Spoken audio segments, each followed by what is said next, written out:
Salut à tous, c'est Raven, je se trouve pour une petite vidéo unboxing et présentation du gimbal Zhiyun Smooth Q. Donc c'est un stabilisateur sur 3 axes qui permet de stabiliser vraiment vos vidéos que ce soit avec votre téléphone, votre caméra sportive. Ça prend à peu près tous les petits appareils jusqu'à un téléphone 5-6 voire 6 pouces éventuellement. Et donc ça permet d'avoir des vidéos vraiment beaucoup plus fluides que ce que vous pourrez avoir directement avec votre téléphone ou votre caméra. Tout ça pour un prix à moins de 100 euros, puisqu'on le trouve très régulièrement à 75-80 euros. Et c'est tout simplement le meilleur rapport qui a été pris du marché actuellement. Il n'y a pas mieux, donc j'ai hâte de l'essayer. Je vais tout de suite l'ouvrir. On va faire un petit tour rapide de la boîte, il n'y a pas grand chose à montrer. J'ai tout de suite passé à l'intérieur du carton.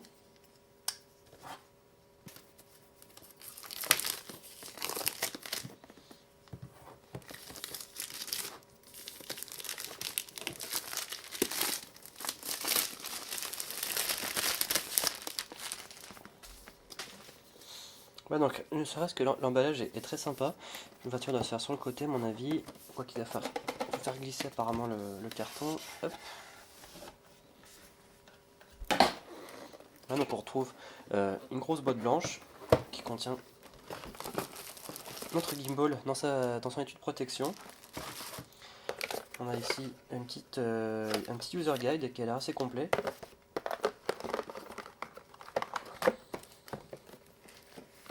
Et ici, qu'est-ce qu'on a? On a une attache, une sangle pour l'étui, ainsi qu'un câble USB plat. C'est plutôt sympa. Hop.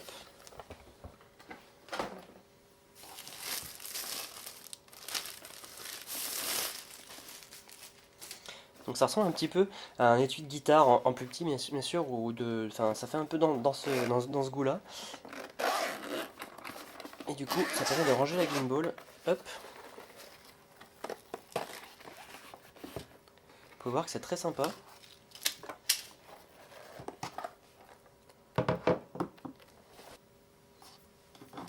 Du coup, voilà la gimbal, ou le stabilisateur, comme vous voudrez l'appeler. Donc ici on a le manche avec les différentes commandes. Ici on a du coup je pense port USB pour venir le charger, sachant qu'à l'arrière on a un vrai port USB qui sort 2 ampères pour charger votre téléphone si jamais il y a besoin. Et on retrouve ici bien sûr de quoi mettre le téléphone ou la caméra. Donc ça permet, je vais essayer de vous montrer parce que ça bouge tout le temps, voilà, ça se sépare comme ça. Et donc il faut venir pincer le téléphone, sachant qu'il est éventuellement possible de venir régler du coup l'axe ici pour bien équilibrer. Si vous avez un téléphone qui est plutôt gros ou petit en fonction du poids, ce sera le seul réglage à faire. Donc vous venez juste mettre votre téléphone là et il faudra ajuster du coup l'axe horizontal avec cette petite molette. Ce sera le seul réglage qu'il y aura besoin de faire. Donc je vais tout de suite mettre mon téléphone à l'intérieur pour vous montrer. Donc ici moi c'est un OnePlus 5T.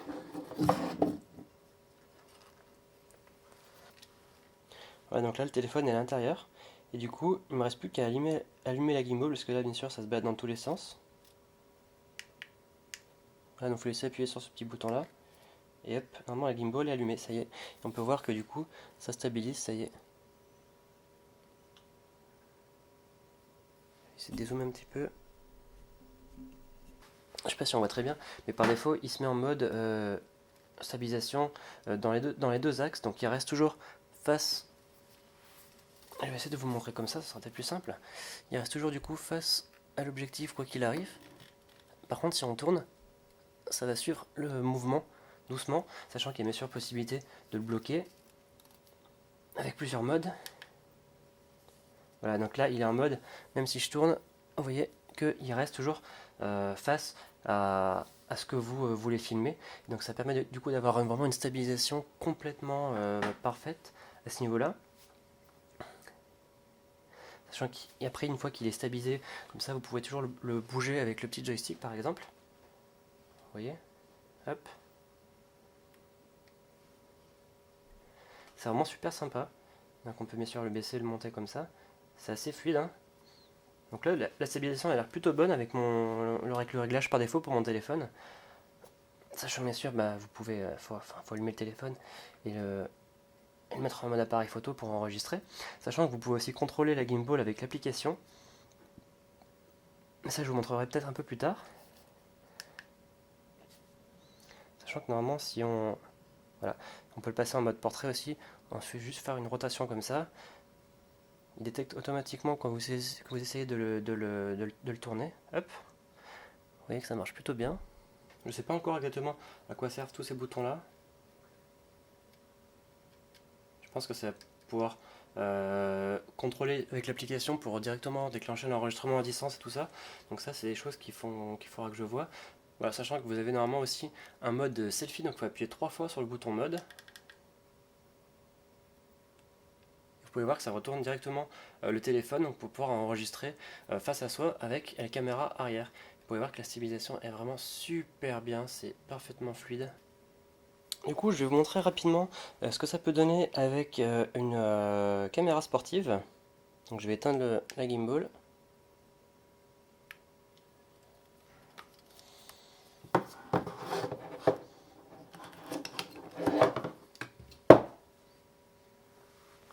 Donc alors il y a plusieurs façons de procéder pour mettre une caméra sportive.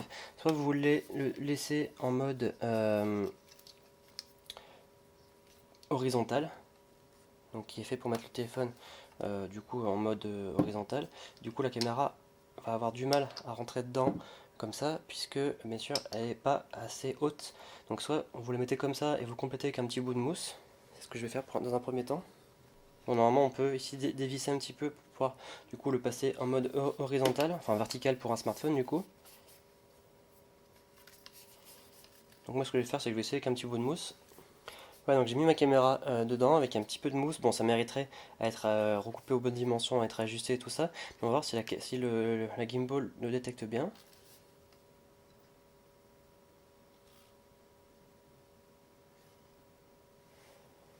Et on peut voir que ça a l'air de marcher plutôt bien. Je vais toujours être en mode selfie du coup là.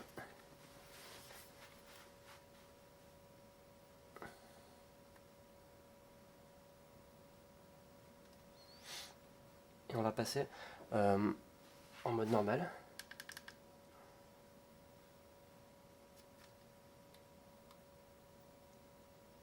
Et ça a l'air de marcher plutôt pas mal. Donc à voir ce que ça donne bien sûr sur la caméra.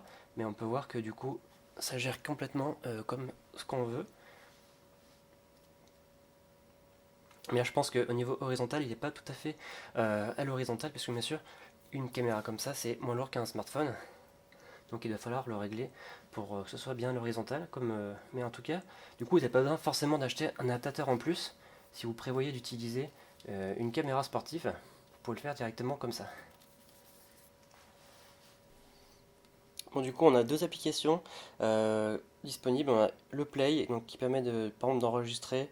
Ici, on peut faire, par exemple, on voit des slow motion, des time-lapse, des moving time-lapse, ce genre de choses-là. Du coup, ça va directement se raccorder avec la gimbal et prendre, par exemple, des photos ou des vidéos en slow motion tous les X temps, voilà, avec une rotation de X degrés.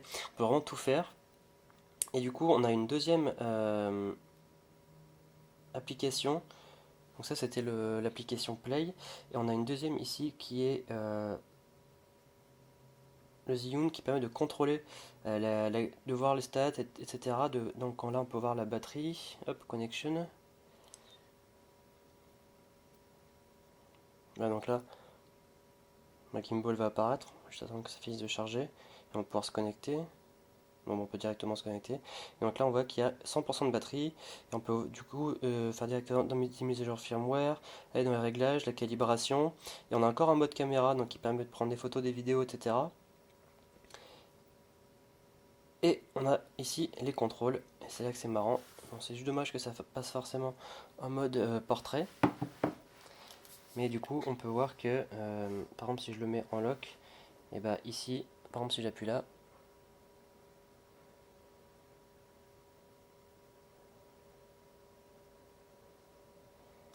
bah, ça permet par exemple de faire tourner la gimbal, etc.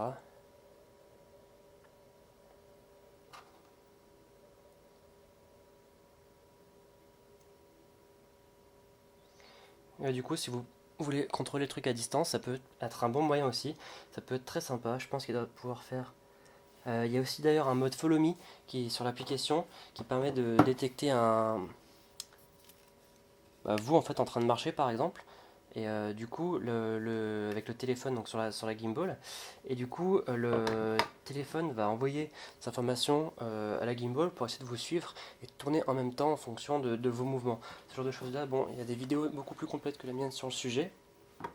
C'était juste une petite présentation rapide et je vais du coup vous mettre à la suite de cette vidéo une vidéo d'exemple avec gimbal, enfin plutôt sans gimbal et avec gimbal, avec mon OnePlus 5T par exemple, pour vous montrer la différence de qualité qu'on peut avoir en termes de stabilisation vidéo. Vous allez voir que c'est le jour et la nuit, même si déjà de base il y a une stabilisation qui est intégrée, stabilisation numérique bien sûr, qui est intégrée sur le OnePlus 5T. C'est vraiment pas folichon. Alors qu'avec la gimbal, si vous activez les deux en même temps, du coup numérique et du coup mécanique, et ça vous permet d'avoir des enregistrements vidéo d'une très très grande fluidité, parfaitement stable, et même en courant, etc. Vous allez voir, je vais essayer de faire quelques essais et de vous mettre ça à la fin de cette vidéo. Voilà, donc là on est sans gimbal, juste avec la stabilisation numérique. On peut voir que ça tremble quand même pas mal, hein.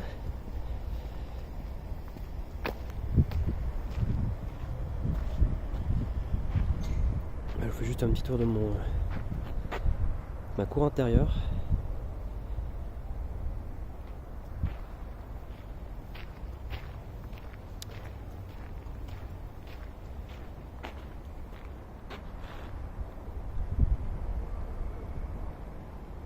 Donc ça c'est les résultats qu'on peut avoir.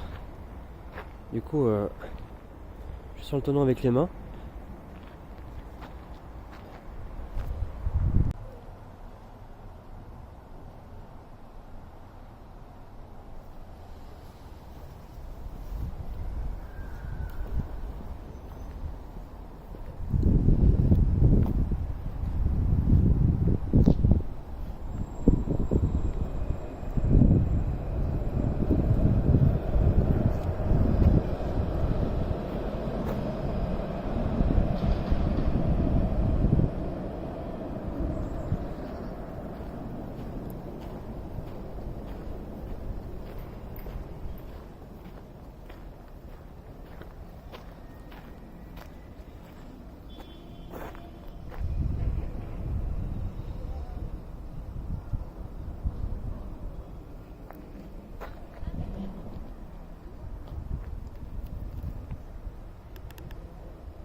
Voilà, donc du coup c'était ma petite vidéo présentation et enfin unboxing et présentation de la gimbal Zhiyun Smooth Q. J'espère que cette vidéo vous aura plu. Je suis désolé, elle n'est pas très très complète, j'ai essayé de rester assez court. Si vous voulez une vidéo plus en détail avec toutes les fonctionnalités, je vais d'abord essayer de la prendre un petit peu en main et après je vous montrerai ça parce que là je découvre en même temps que vous. Et en tout cas n'hésitez pas si vous voulez cette vidéo à me poser, enfin à me le dire dans les commentaires. Et puis n'hésitez pas à venir me suivre du coup sur YouTube en vous abonnant, à mettre un petit pouce vert si vous avez aimé cette vidéo, puis à me poser toutes vos questions dans les commentaires. Allez, à très bientôt, ciao ciao.